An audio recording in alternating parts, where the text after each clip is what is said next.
Salut à tous, aujourd'hui nouvelle semaine, nouvelle critique de manga, retour de vacances. J'espère que vous l'attendiez tous. Et donc cette semaine, il fait moche, voilà, c'est la rentrée, ce qui accentue encore plus l'effet mocheté. Il pleut partout, donc j'ai décidé d'en remettre une couche et j'ai choisi le manga Ikigami. Alors, le manga très glauque qui vous pose la question, et vous, que feriez-vous de votre dernière 24 heures?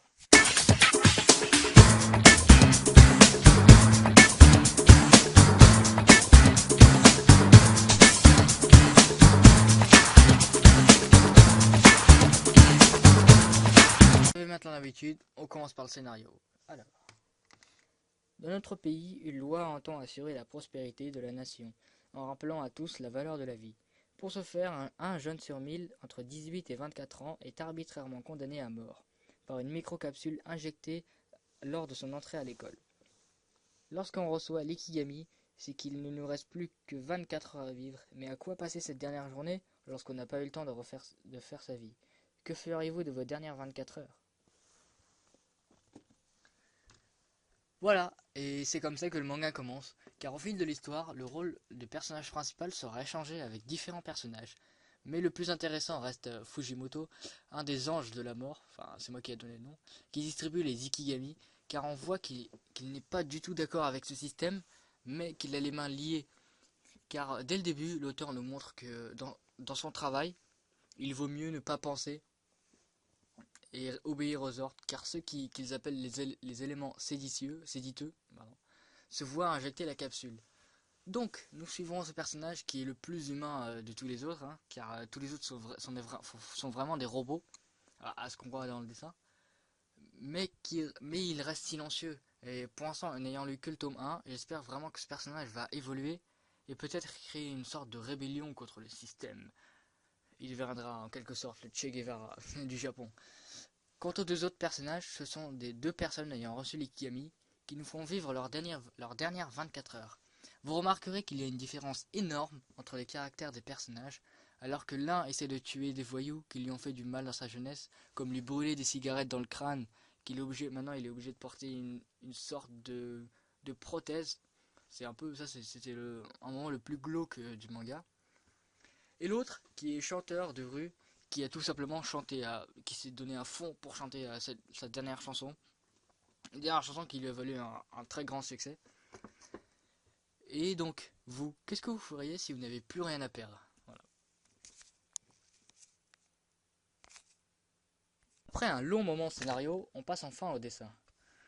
Alors pour être franc, c'est un style que j'aime pas trop, car les traits du visage sont vraiment très accentués, c'est très gras. Mais en même temps, pour un manga aussi glauque, on n'aurait pas pu envisager un autre style. Car grâce à ça, on ressent par exemple toute la violence et les émotions du premier personnage qui reçoit l'Ikigami et qui décide de se venger. On voit qu'il est prêt à tout avec son couteau de cuisine. Seul Fujimoto pour l'instant reste inexpressif et se contente d'obéir, ce qui m'a un peu frustré, car au final, seules ses pensées sont différentes. Et donc c'est ça qui le rend plus humain. Et sinon, côté détail, il n'y en a pas trop, car je pense que l'auteur veut surtout mettre en avant les personnages et surtout leur psychologie, car c'est ça qui est le plus important. Non, le petit truc en plus. Alors que dire? Je me suis posé la question, peut-on trouver un petit truc en plus dans un manga glauque? Eh bien, j'ai finalement trouvé, et mon choix s'est porté sur le concept sur lequel repose le manga. Bon, vous me direz c'est un peu facile, mais pour moi c'est ça le plus important. Car après avoir fini le manga, je me suis demandé, et moi, je ferais quoi de mes dernières 24 heures à vivre? Et bien je peux vous dire que j'ai absolument rien trouvé de réaliste, faisable, ou j'ai pas trouvé un truc de ouf, quoi, un truc de fou à faire s'il me restait 24 heures. Donc je pense que ce manga a raison, et que les gens devraient plus avoir conscience de la valeur de la vie en fait. Car on ne connaît pas la valeur de la vie.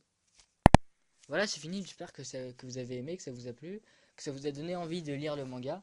Et n'hésitez surtout pas à commenter pour nous dire que feriez-vous de vos dernières 24 heures, car votre avis aussi nous intéresse. Et bien sûr, n'hésitez pas à vous abonner. Je précise que la semaine prochaine, je ferai une présentation d'animé. J'essaierai de trouver un animé vraiment exceptionnel. D'ailleurs, j'en ai un tout de suite là. Essayez de trouver, ça commence par un J. C'est édité par Dybex. Voilà, je vous en dis pas plus. Essayez de trouver. À la semaine prochaine!